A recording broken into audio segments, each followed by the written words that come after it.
अस्सलाम वालेकुम।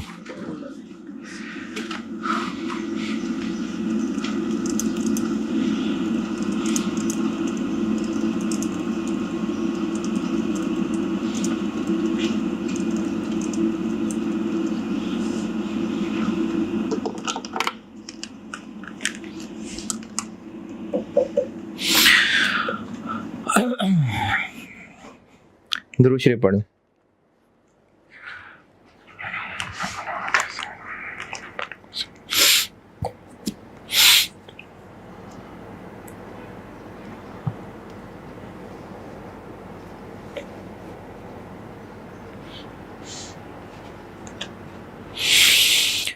एक बड़ी सी हेडिंग दी थी फाइनेंशियल एसेट्स।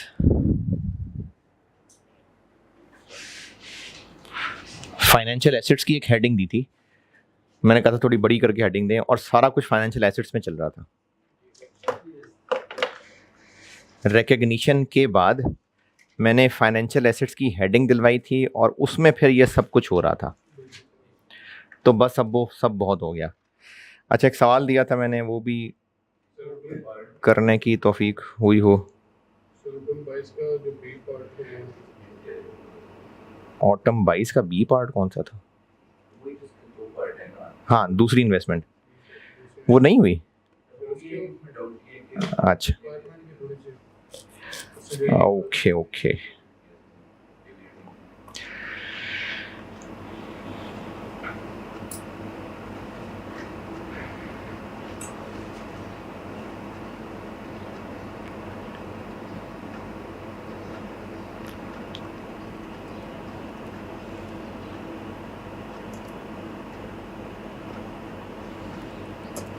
ऑटम 22 का कौन सा था क्वेश्चन? 5। ठीक है, पहली चलो दोनों ही बता देता हूँ। पहली वाली इन्वेस्टमेंट थी जो कि असल में थी फेयर वैल्यू, असल में थी एमोर्टाइज कॉस्ट, जबकि उसकी अकाउंटिंग कर ली फेयर वैल्यू थ्रू P&L। तो इसमें आसानी ये है कि दोनों की चूंकि टोटली डिफरेंट अकाउंटिंग होती है, तो जो अकाउंटिंग हुई है वो रिवर्स कर दें और जो नहीं की वो कर लें। तो रिवर्स क्या कर दें कि फेयर वैल्यू थ्रू P&L कर लिया, तो उसमें क्या क्या किया होगा? जो ट्रांजैक्शन कॉस्ट है उसको अलग से एक्सपेंस बनाया होगा, जबकि होना क्या चाहिए था? इन्वेस्टमेंट में डेबिट होनी चाहिए थी। तो investment debit, transaction cost credit, इसमें कोई एतराज? दूसरा काम, फेयर वैल्यू थ्रू P&L के अंदर इंटरेस्ट इनकम बनाया होता है कूपन पेमेंट को, जबकि एमोर्टाइज कॉस्ट में वो टेबल से बनता है। तो जो टेबल से बनता है और जो कूपन है उनका डिफरेंस एडजस्ट कर लेते हैं।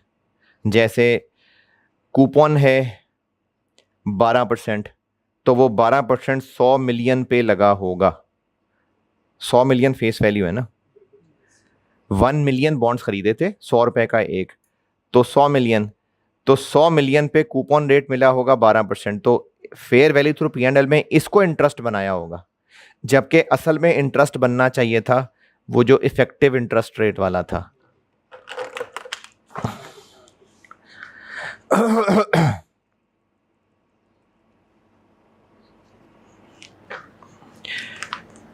अच्छा चलें, ऐसा करते हैं कि मैं एंट्री करके दिखा देता हूं। कर लिया हुआ है ये cash debit interest income credit, ये कर लिया हुआ है, जबकि करना चाहिए था investment debit interest income credit और कैश डेबिट इन्वेस्टमेंट क्रेडिट। और ये एंट्री होनी चाहिए थी अमोर्टाइज कॉस्ट, जो कि टेबल से निकलनी थी। कितनी? 12.88। इस 12.88 को निकालने में कोई दिक्कत? ये होना चाहिए वो हुआ है। कैश डेबिट होना चाहिए था, हो गया, सही है। इन्वेस्टमेंट 0.88 से डेबिट कर देते हैं। रेक्टिफाइंग एंट्री बना रहा हूं, FR1 पास है ना, रेक्टिफाइंग एंट्री बना रहा हूं। ये करेक्ट है, सॉरी ये करेक्ट है, ये रॉन्ग है। तो अब कैश डेबिट हो गया है, होना चाहिए था, ठीक है। इन्वेस्टमेंट इतने से डेबिट, इतने से क्रेडिट, चलो कह लो 0.88 से डेबिट होनी चाहिए थी, नहीं हुई। अब कर लें, इन्वेस्टमेंट डेबिट 0.88, इंटरेस्ट इनकम 12 से हुई है, 12.88 से होनी चाहिए, तो 0.88 से और कर लेते हैं। ये रॉन्ग है FAR1, ये करेक्ट है। एमोर्टाइज कॉस्ट पे ये एंट्री होती है, फेयर वैल्यू थ्रू P&L की ये एंट्री होती है। ये रॉन्ग है, ये करेक्ट है। ये हो गई है, ये होनी चाहिए थी, तो रेक्टिफाइंग बना रहा हूं मैं। ये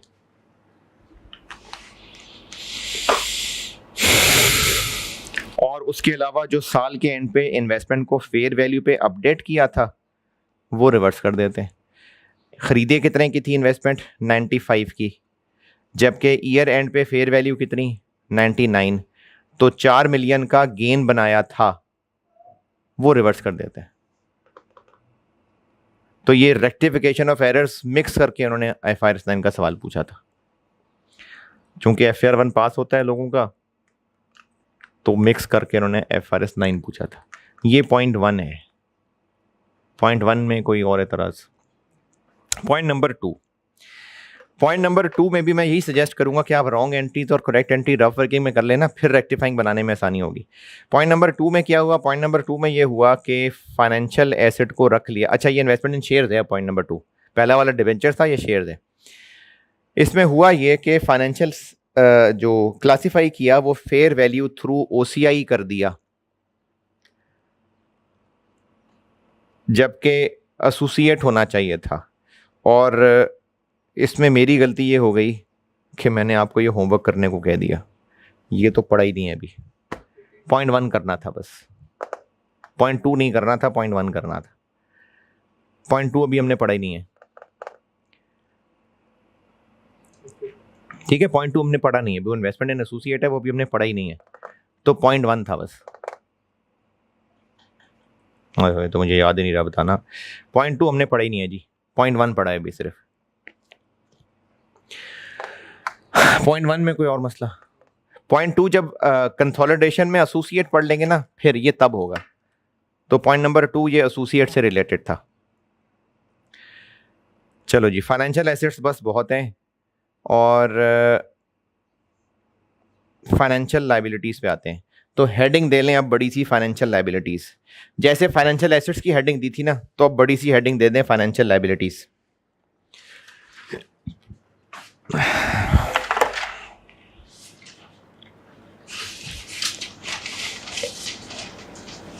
ये मैंने रेक्टिफाइंग बनाई, ये रॉन्ग है, वो करेक्ट है, ये रेक्टिफाइंग थी।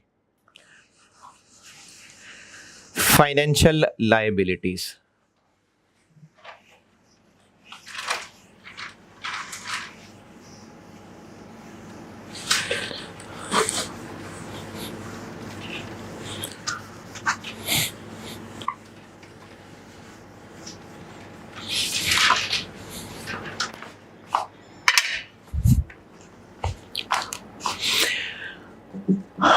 Financial liabilities.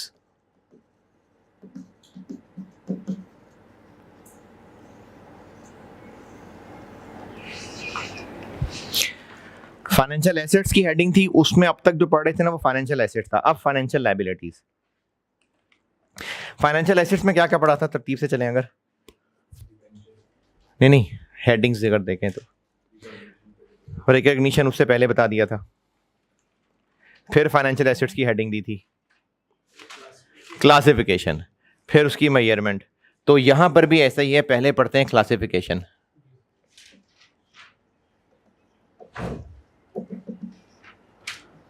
क्लासिफिकेशन, इसकी क्लासिफिकेशंस हैं बस 2, इसकी 2 ही क्लासेस हैं।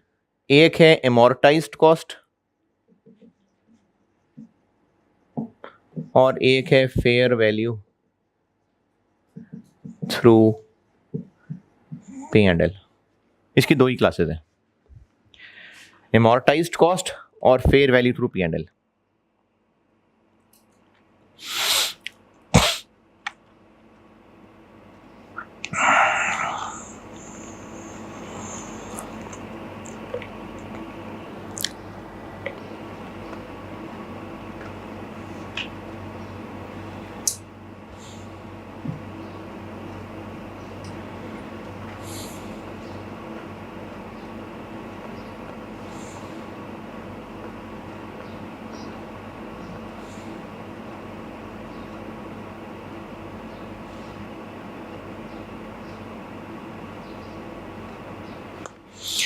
और इसमें बस डायरेक्ट अंग्रेजी लिखें, बस होगी 1-2 अंग्रेजी लिखें अब।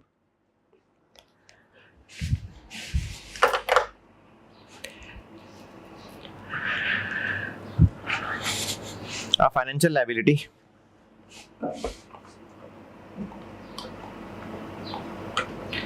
shall be classified, a financial liability shall be classified as amortized cost। चलो जी बात ही खत्म होगी। फाइनेंशियल लायबिलिटी amortized cost पे मेजर होगी।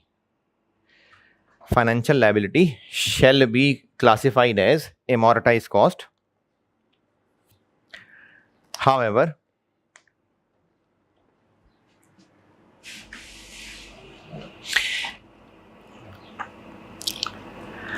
an entity may, comma, at initial recognition,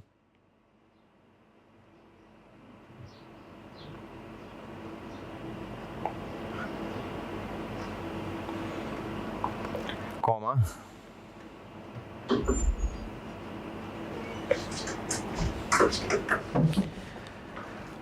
irrevocably designate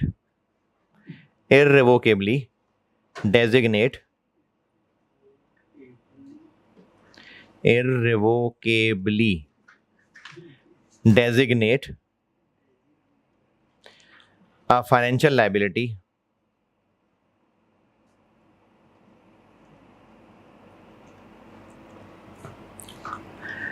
as fair value through P&L, as fair value through P&L to eliminate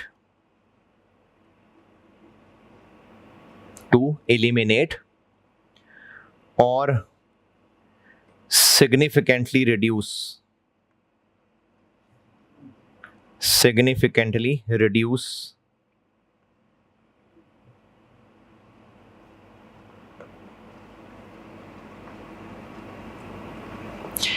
an accounting mismatch।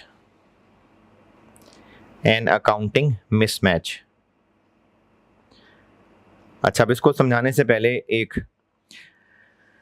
चीज़ पढ़ाई थी मैंने, investment इन shares वाली classes 2 थी, fair value through OCI, fair value through P&L। उस पे आए ज़रा देखें जो नोट किया था।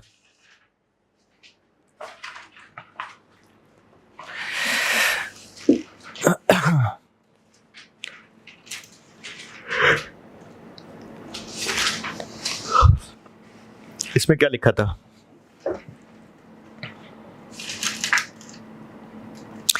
फाइनेंशियल एसेट्स की क्लासिफिकेशन पढ़ाई थी, पहले 3 क्लासेस थी, उसके बाद वो इन्वेस्टमेंट इन शेयर्स की 2 क्लासेस थी। ये वो है जब मैंने भरपूर अंग्रेजियां लिखवाई थी आपको, फिर अगले दिन समझाया था।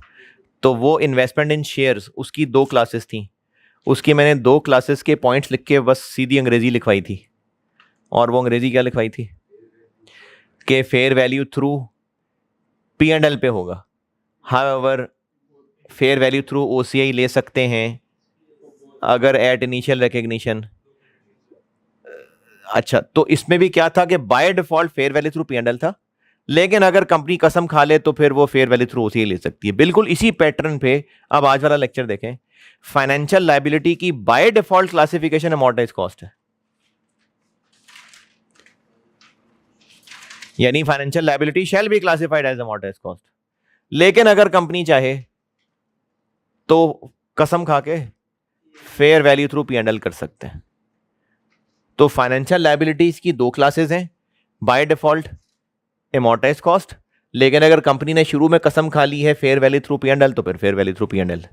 ये हो गई फाइनेंशियल लायबिलिटीज की क्लासेस। फाइनेंशियल लायबिलिटी की इनिशियल मेजरमेंट। अच्छा, इतने दिन हो गए इस चैप्टर को पढ़ते हुए, फाइनेंशियल लायबिलिटी की कोई मिसाल?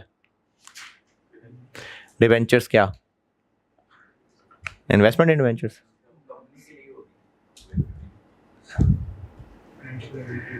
डिवेंचर इशू करना, TFC इशू करना, बैंक से लोन लेना, ये फाइनेंशियल लायबिलिटी है। तो वो जो पहले हम किसी कंपनी के डिबेंचर्स में इन्वेस्ट कर रहे थे, अब वो किसी कंपनी का टॉपिक पढ़ रहे हैं हम।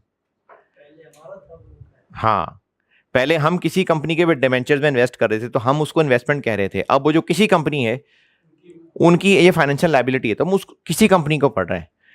तो वो किसी कंपनी जो है जब डिबेंचर इशू करेगी तो इनिशियली कितने पे मेजर करेगी, इनिशियल मेजरमेंट। अच्छा, साथ साथ रिलेट करके बताऊंगा ना तो बताने में भी आसानी रहेगी, थोड़ी बहुत रिवीजन भी हो जाएगी। फाइनेंशियल एसेट्स में आए, इनिशियल मेजरमेंट में क्या पढ़ा था?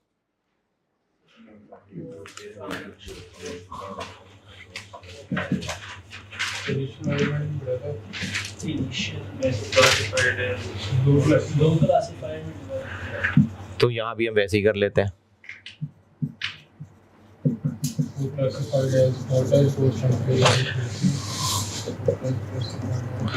वहां पर चूंकि फेयर वैल्यू थ्रू ओसीआई भी थी, यहां पर वैसी नहीं है, तो यहां पर भी दो शाखें बना ली।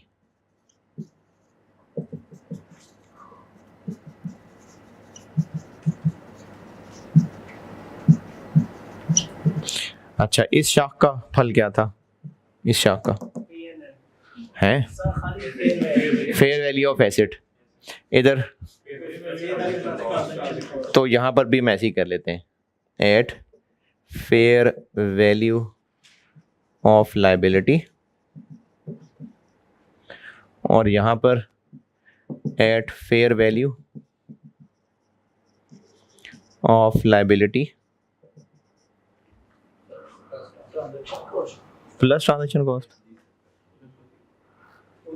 उधर तो प्लस था, यहां पर भी प्लस, या मल्टीप्लाई कर लें या पावर ले लें।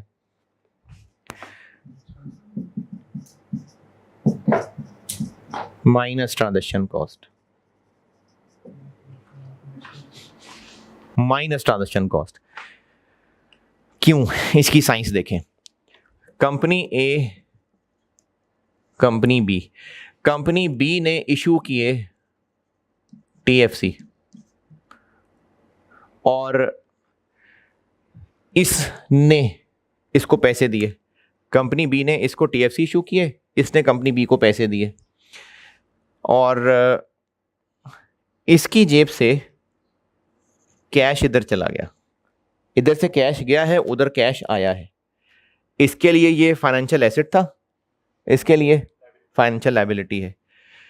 इसको भी कोई ट्रांजैक्शन कॉस्ट पड़ी थी, इसने भी अपने ब्रोकर को कमीशन दिया होगा 5 मिलियन, और इसको भी कोई ना कोई ट्रांजैक्शन कॉस्ट पड़ी हो सकती है, इसने भी अपने ब्रोकर को कमीशन दिया हो सकता है, लेट्स से 3 मिलियन।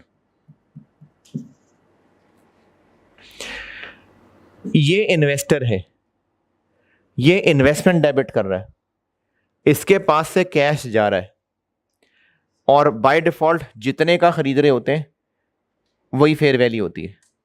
तो ये क्या कर रहा था, इसकी जेब से कैश जा रहा है 105, तो ये इन्वेस्टमेंट भी डेबिट कर रहा है 105, तभी fair value plus transaction cost था, क्योंकि इसकी जेब से ये भी पे हो रहे हैं और ये भी पे ही हो रहा है। कंपनी ए की बात कर रहा हूं जो इन्वेस्टर है। कंपनी बी के लिए क्या हो रहा है, इसको 100 मिलियन मिल रहे हैं और ट्रांजैक्शन कॉस्ट दे रहा है, तो इसको तो नेट 97 मिल रहा है ना, तो इसलिए ये 97 पे टीएफसीज रिकॉर्ड करेगा, इसलिए लेस है। नहीं समझ आई? जो कंपनी डिबेंचर खरीद रही है वो उसका एसेट था, ट्रांजैक्शन कॉस्ट भी ये पे ही कर रहे थे और डिबेंचर खरीदने के भी पैसे पे ही कर रहे थे, इसलिए दोनों ऐड किए थे हमने। लेकिन ये टीएफसी इशू कर रहा है, इसको टीएफसी इशू करने पे पैसे मिल रहे हैं और ट्रांजैक्शन कॉस्ट ये पे कर रहा है, तो इसलिए इसमें से ये माइनस होना, तो इसलिए fair value of liability less transaction cost.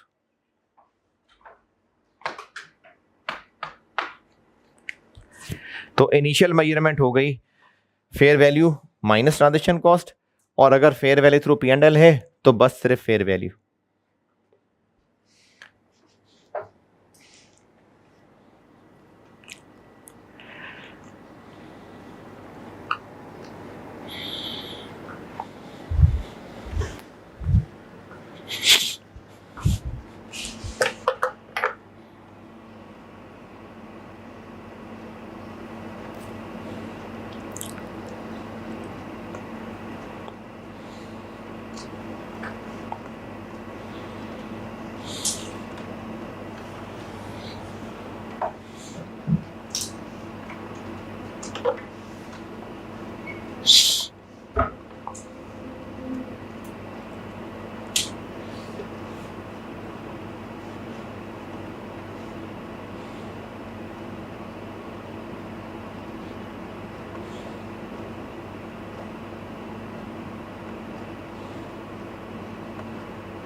हाँ जी, लिखा।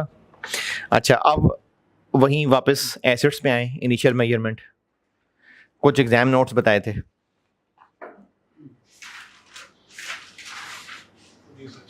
पहला पॉइंट क्या बताया था?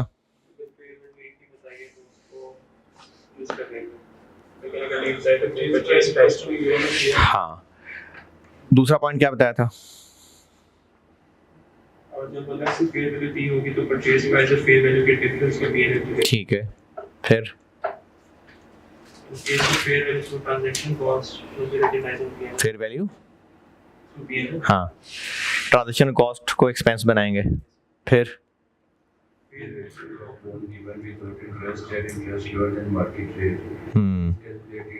ठीक है।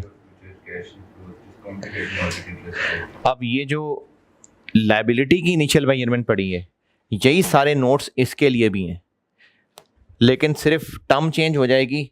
वहां पर मैं बात कर रहा था परचेज प्राइस, यहां पर हो जाएगी इशू प्राइस। इशू प्राइस वहां बात की थी कि जितने के डिवेंचर्स वो खरीद रहा है वही बाय डिफॉल्ट फेयर वैल्यू है, और अगर फेयर वैल्यू डिफरेंट है तो प्रॉफिट या लॉस ऑन इनिशियल रिकग्निशन। यहां पर भी सेम बात है, बस परचेज प्राइस की जगह यहां पर इशू आ गया कि जितने का ये टीएफसी इशू कर रहा है बाय डिफॉल्ट वही फेयर वैल्यू है, और अगर से डिफरेंट है तो जो प्रॉफिट एंड लॉस है वो P&L में जाएगा। इसी तरह जो फेयर वैल्यू थ्रू P&L वाली क्लास है, इसमें ट्रांजैक्शन कॉस्ट की क्या अकाउंटिंग होगी? एक्सपेंस बनेगा। तो वही जो एग्जाम नोट्स वहां लिखवाए थे वही सेम इसके लिए भी एप्लीकेबल है, बस परचेज प्राइस की जगह इशू प्राइस आ जाएगा।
हाँ जी, मैंने कहा था सेम वही है, सिर्फ परचेज प्राइस की जगह इशू प्राइस आ जाएगा, बाकी वही नोट्स हैं।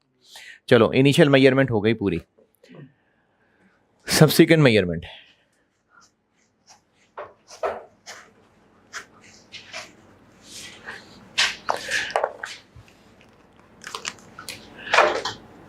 सब्सिक्वेंट मेजरमेंट,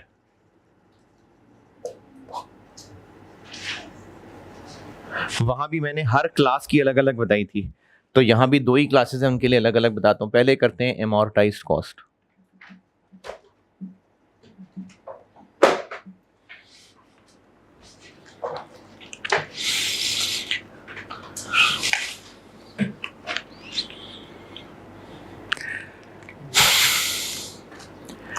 वहां पर हमने लिखा था कि asset shall be measured at amortised cost है ना यार, शेयर्स नहीं, डिवेंचर्स वाले में जब पढ़ाया था तो एमोर्टाइज्ड कॉस्ट में मैंने 2 बातें लिखवाई थी।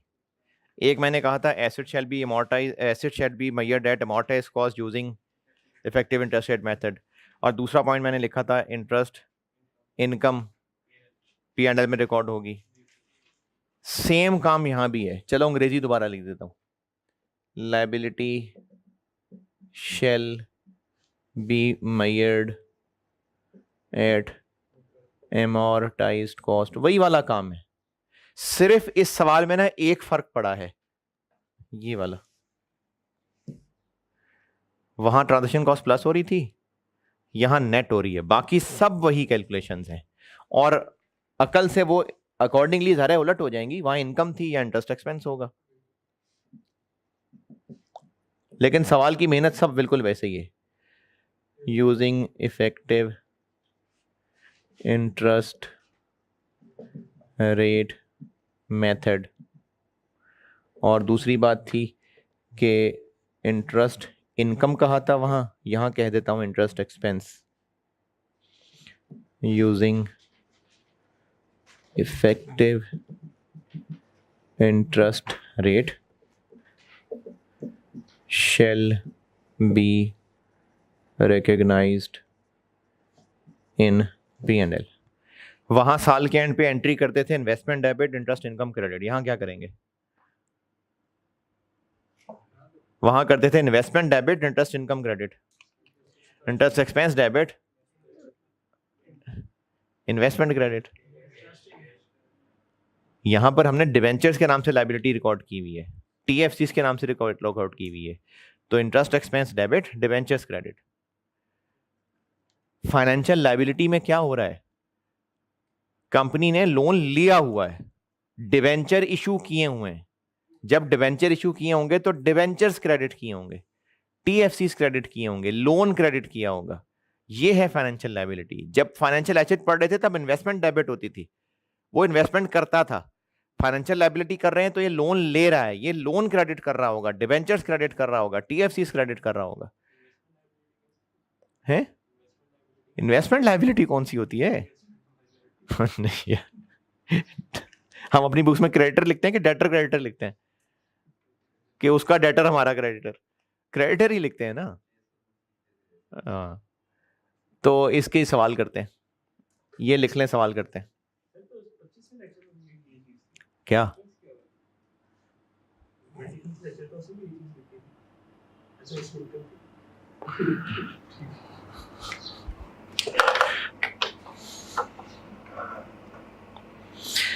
चले सवाल लिखें,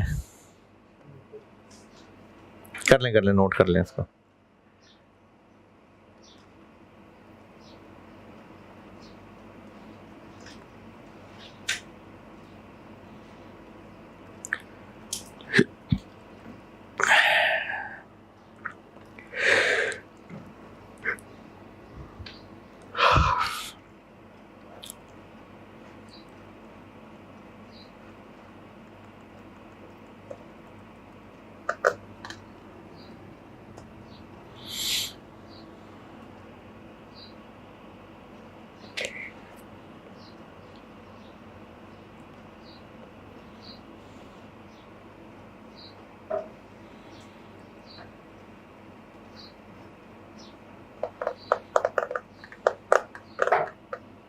Noted. On 1st January 19, on 1st January 19,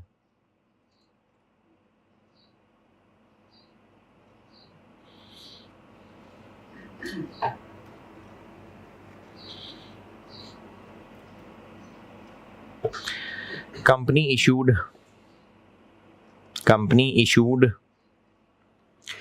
6% debentures. Company issued 6% debentures having nominal value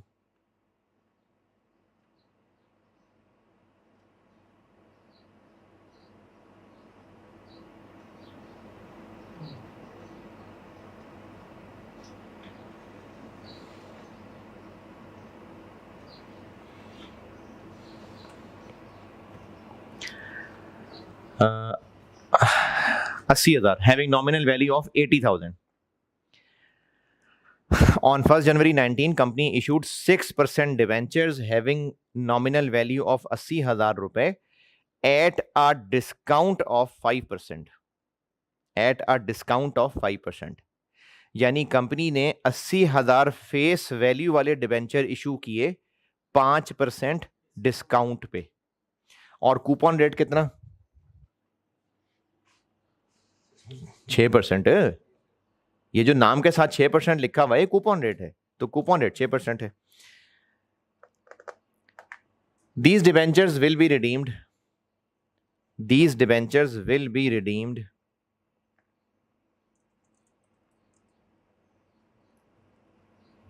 after 3 years. After 3 years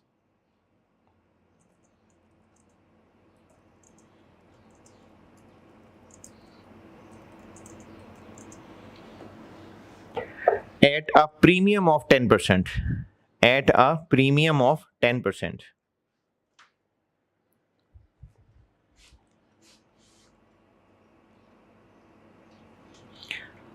At a premium of 10%. Transaction cost बताई मैंने। Transaction cost incurred at the time of issue. Transaction cost incurred at the time of issue 3500, 3500 रुपए। अच्छा, ये फर्क समझ आया है? जब हम इन्वेस्टर की बात कर रहे थे ना, तो वो भी कोई ट्रांजैक्शन कॉस्ट इनकर कर रहा था, वो अपने ब्रोकर को कमीशन दे रहा होगा, और जो कंपनी टीएफसी इशू कर रही थी वो अपने ब्रोकर को कमीशन दे रही होगी। ये अलग अलग ट्रांजैक्शन कॉस्ट है। जो इन्वेस्टमेंट खरीद रहा है उसकी अलग अकाउंटिंग है, वो अपनी ट्रांजैक्शन कॉस्ट को अकाउंट फॉर कर रहा है, और जो कंपनी डिबेंचर इशू कर रही है उसकी अलग ट्रांजैक्शन कॉस्ट है, वो अपनी की अकाउंटिंग कर रहा है।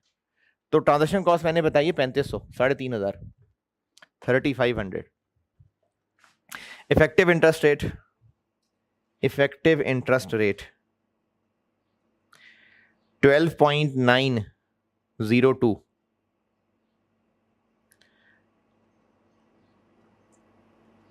12.902%।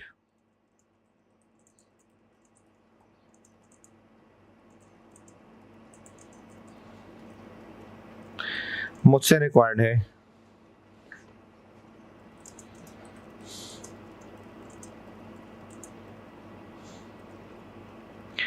जनरल एंट्रीज 3 साल की, 3 साल की जनरल एंट्रीज है। चलें एक्सट्रैक्ट्स भी, एसओसीआई और एसओएफपी के एक्सट्रैक्ट्स भी। अच्छा, मैंने तो बताया नहीं कि अमोर्टाइज कॉस्ट पे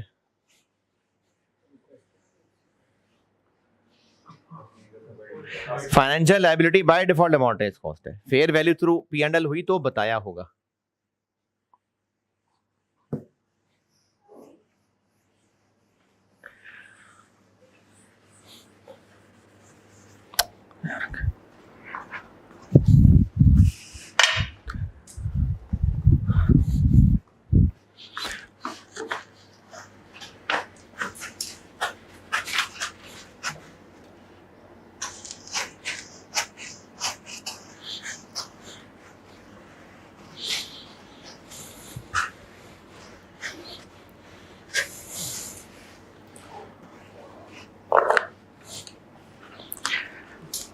हाँ जी, पहली मैंने आपको कहीं ये बताई कि इन डिवेंचर्स की पहले दिन फेयर वैल्यू क्या थी, है फेयर वैल्यू बताई कहीं? फेयर वैल्यू, फेयर नहीं बताई, तो फिर क्या होगी? वही जितने पे इशू कर रहे हैं। तो कितने पे इशू कर रहा है? 5% डिस्काउंट पे 76,000 पे। 5% डिस्काउंट मतलब 80,000 से सस्ता इशू कर रहा है। तो डिवेंचर्स क्रेडिट होंगे 76,000 माइनस ट्रांजैक्शन कॉस्ट। अच्छा, पैसे कितने मिल रहे हैं? पैसे भी इतने ही मिल रहे हैं। 76,000 रेज हो रहा है और 3500 खर्च हो रहा है, तो पैसे भी इतने ही डेबिट होंगे। 72,500। ये हो गई initial measurement. Fair value minus transaction cost. क्यों? क्योंकि ये पैसा आ रहा है और ये पैसा जा रहा है, इसलिए नेट हो रहा है। और जितने का इशू किया वही फेयर वैल्यू होगी। डिफरेंट होता तो बता देता।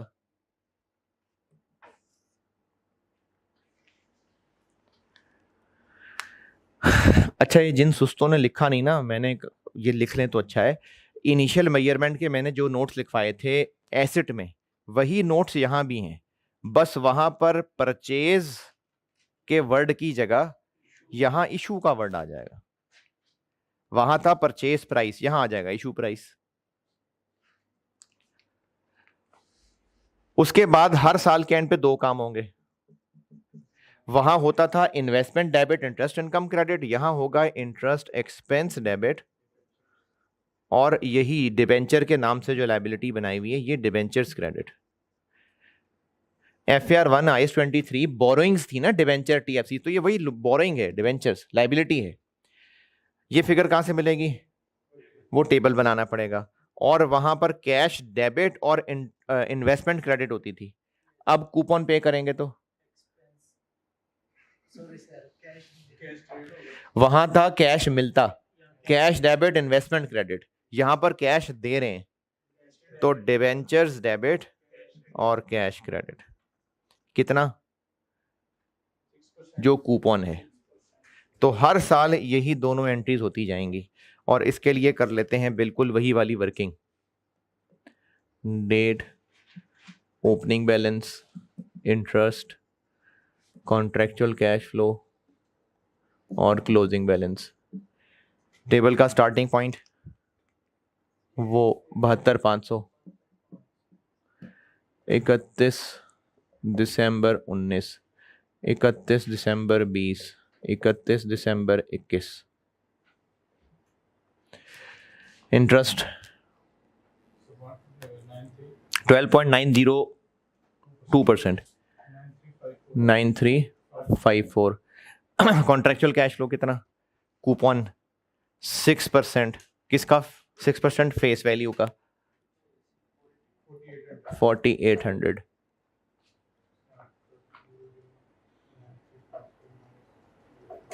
77054, 77054। अगले साल इंटरेस्ट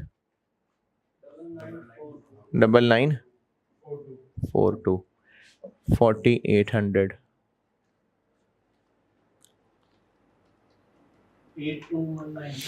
82196।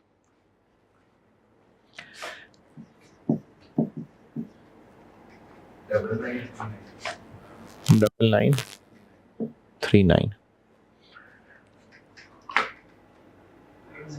नहीं यार, 10605 10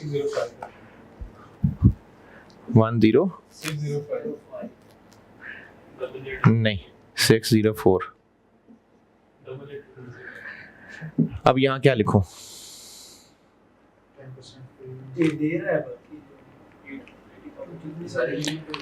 एक तो 4800 भी मिलेगा, उसके अलावा रिडेम्पशन पे कितने देने हैं? 10% प्रीमियम पे, यानी 88,000 देना है।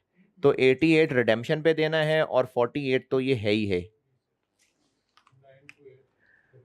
तो 92,800 लिखेंगे तो ये 0 होगा।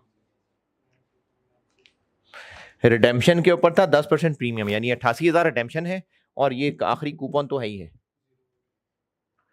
अब तीनों साल की एंट्रीज, 31 दिसंबर 19 interest expense debit debenture credit, debenture debit cash credit. 31 दिसंबर 20 interest expense debit debentures credit, debentures debit cash credit. 31 दिसंबर 21 interest expense debit debentures credit, debentures debit cash credit.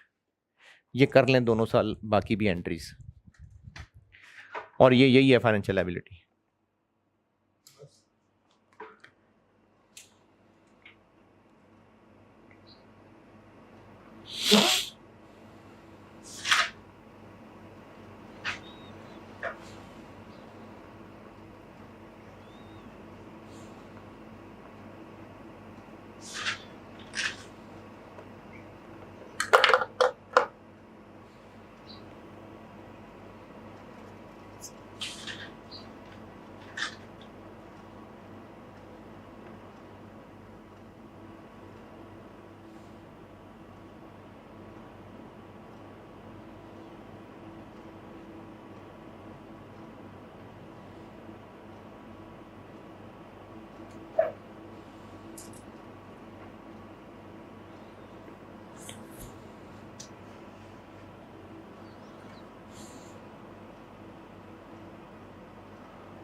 हाँ जी, डन।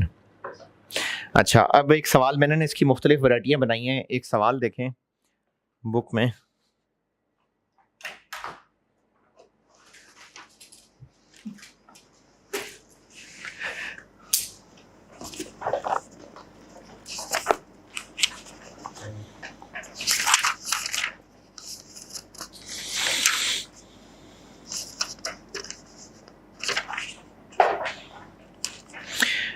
इस बुक में page 224 question number 17 decent limited, नहीं खुद ही बनाया हुआ मैंने, डिसेंट लिमिटेड के नाम से है, पेज 224। ये मैंने ऐसी 3 पॉसिबल वैरायटियां बनाई हैं, एम ही बस, ये नहीं कह रहा कि सिर्फ ये 3 ही है, एम ही बस प्रैक्टिस के लिए बनाई है।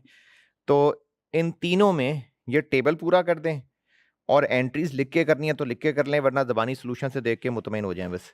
ये आप अभी कर दें। Page 224 question number 17 decent limited के नाम से ये मैंने 3 वैरायटियां बनाई हैं। हाँ ये वाला, ये 3 वैरायटियां बनाई हैं, इन तीनों के स्केड्यूल भी बना दें। जिनके पास, ये मेरे पास मेरी लास्ट वाली बुक है वो राइज वाली, तो पेज 253 पे क्वेश्चन 7 था, ये मैंने बनाया हुआ है, इसमें 3 वैरायटियां डाली हैं और इनके टेबल पूरे कर दें जल्दी जल्दी, और एंट्रीज लिख दें तो ठीक है, ज़बानी करनी है तो ज़बानी कर दें, करें जरूर। इसमें मैं आपको एक 0 कूपन चीज है वो दिखाना चाह रहा हूं, कर दें तीनों।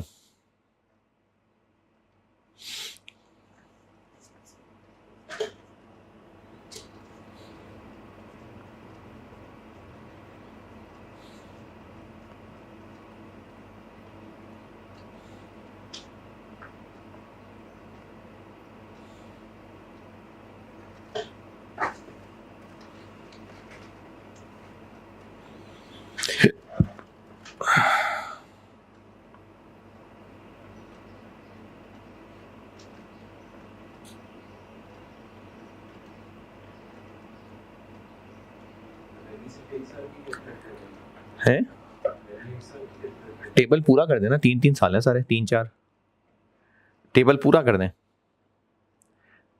ताकि खास तौर पे ये चीज भी आपको क्लियर हो, ये आखिरी वाली है।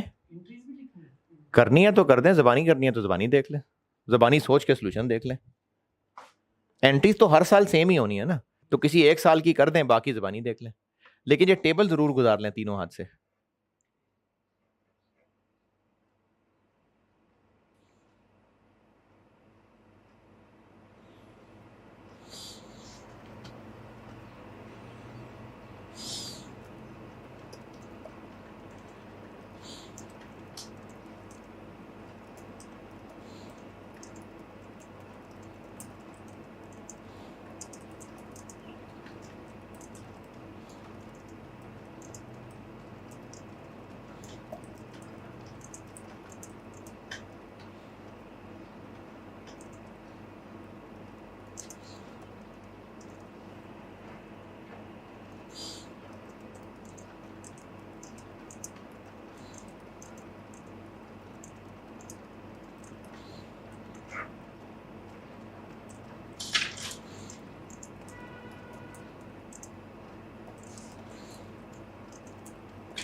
एक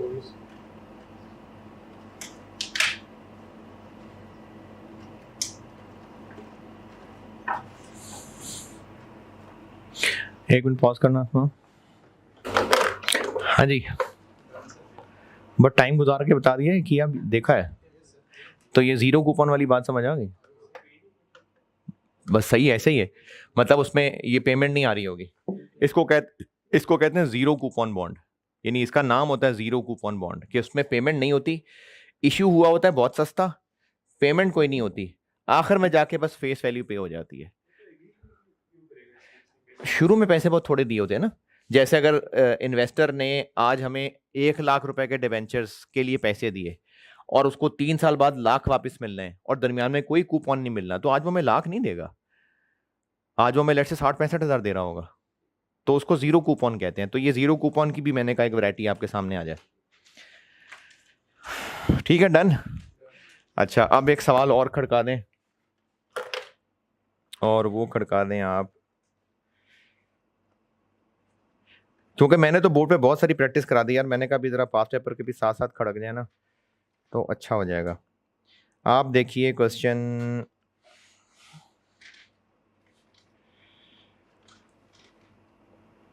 ऑटम 20, 1 साल का सवाल है और सेम ट्रांजैक्शन इन्वेस्टर के लिए भी पूछ लिया उसने, तो फाइनेंशियल एसेट का सवाल बन गया, और जो कंपनी डिबेंचर इशू कर रही है उसके लिए भी पूछ लिया। ऑटम 20 जन्नत लिमिटेड, मिला कि नहीं? ऑटम 20 जन्नत लिमिटेड। चलें, 6-7 मिनट का ही सवाल है, बस कर लें, आप कर दें। अभी इन्वेस्टर का भी पूछा हुआ है और जिसने डिबेंचर इशू किए हैं उसका भी पूछा हुआ है, दोनों का पूछा हुआ है। Prepare journal entries in the books of JL भी और केएल भी।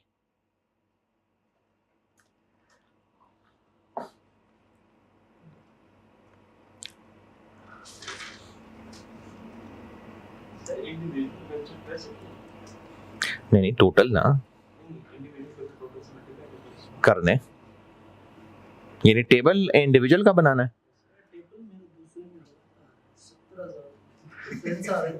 सॉल्यूशन में फर्क देख लो ना, सॉल्यूशन से देख लो क्या फर्क है। सॉल्यूशन नहीं देखा? हाँ तो देखो ना, उसमें देखो कहाँ फर्क है। कर सकते हैं, एक डिबेंचर का टेबल बना दें और बाद में नंबर ऑफ डिबेंचर से मल्टीप्लाई कर दें बेशक।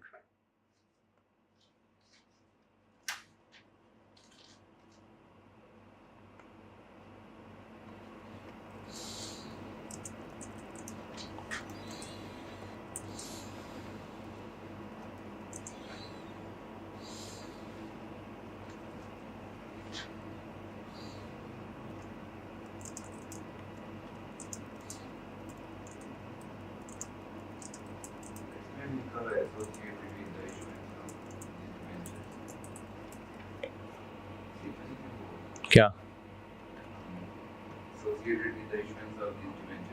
क्या है ओह, पूरी अंग्रेजी तो पढ़ना यार। सेंटेंस शुरू कहां से हो रहा है? ट्रांजैक्शन कॉस्ट बताई हुई है, सिर्फ एसोसिएट का वर्ड ना देखें हैं। The transaction cost associated with the issuance of debentures, यानी ट्रांजैक्शन कॉस्ट दी हुई है।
अरे इतनी देर का तो सवाल नहीं था यार।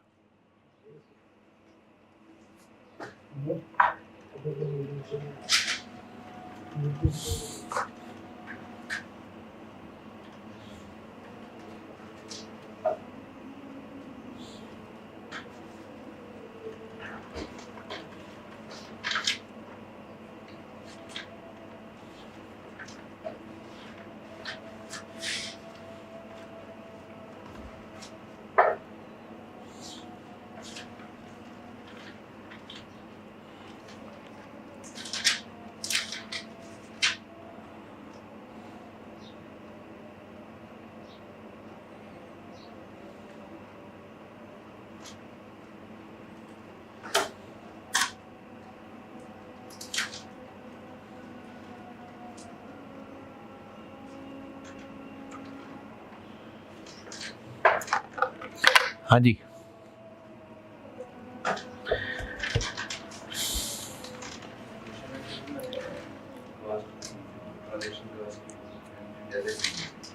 कोई मसला नहीं। देखें पहले बात करते हैं डिवेंचर्स की। जो इन्वेस्टर है, तो इन्वेस्टर के लिए एमोर्टाइज कॉस्ट है या फेयर वैल्यू थ्रू P&L है? इन्वेस्टर के लिए, इन्वेस्टर है KL, तो उसके लिए फेयर वैल्यू थ्रू P&L है। तो उसने तो ट्रांजैक्शन कॉस्ट को अलग एक्सपेंस बनाना है ना।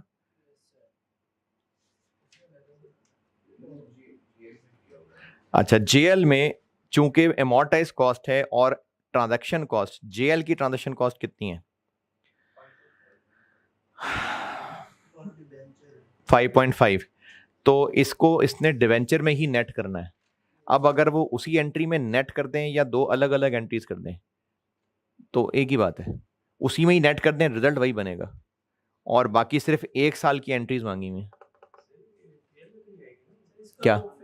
नहीं, 5.5 सिर्फ जो है ना ये इशूअर की बताई हुई है। तो ये जैसे JL है, अब JL इशू कर रहा है तो the transaction cost associated with the issuance of these debentures, ये सिर्फ वो बताई है जो इस JL को पड़ी है।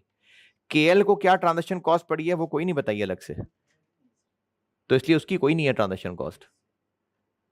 जी आप क्या पूछ रहे हैं? हाँ, कूपन रेट है ना, कूपन रेट है। The coupon interest rate is 16% payable, तो वो तो फेस वैल्यू पे लगता है ना, ऑफ 100 ईच। पहली line, JL issued 1.6 million debentures of 100 each at a premium of 10 रुपए। नहीं नहीं नहीं, फेस वैल्यू 100 रुपए ऑफ 100 ईच, ये फेस वैल्यू है। कूपन, डिविडेंड कह रहा हूँ, डिस्काउंट परसेंटेज, प्रीमियम परसेंटेज, वो सब फेस वैल्यू पे रखती है। तो कूपन लगेगा इस 100 रुपए पे। इशू प्राइस 110 रुपए।